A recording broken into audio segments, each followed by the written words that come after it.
আমরা যখন এই রাস্তাতে সচরাচর যাই, অনেক সৌন্দর্য জিনিস আছে যা চোখে পড়ে না।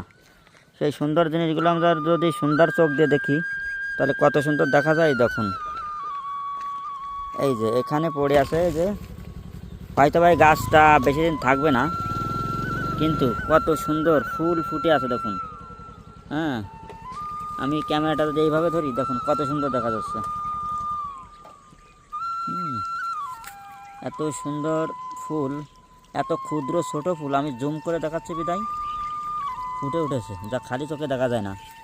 এখন আমি ক্যামেরার চোখ দিয়ে আপনাদের একটু বড় করে দেখালাম, দেখুন কত সুন্দর লাগে। হ্যাঁ, এগুলো খালি চোখেই পড়ে না কারোর, কিন্তু জুমটা ছেড়ে দিলে, যে রাস্তাতে আমরা যখন হেঁটে যাব আমরা ভুলেও এদিকে তাকাবো না, কিন্তু আমার ক্যামেরার চোখ দিয়ে কীভাবে ওখানে চলে গেল আমি নিজেও জানি না। এই দেখুন কত সুন্দর ফুটে আছে। এই গাছটার সৌন্দর্য শুধু এই ফুলের কারণেই, তাই স্যার কিছুই না। এই জন্য আমাদের চোখটাকে সবসময় সৌন্দর্য দিকেই তাকাতে হবে এবং সুন্দর দৃষ্টি দিয়েই তাকাতে হবে, তাইলে সব কিছুই সুন্দর।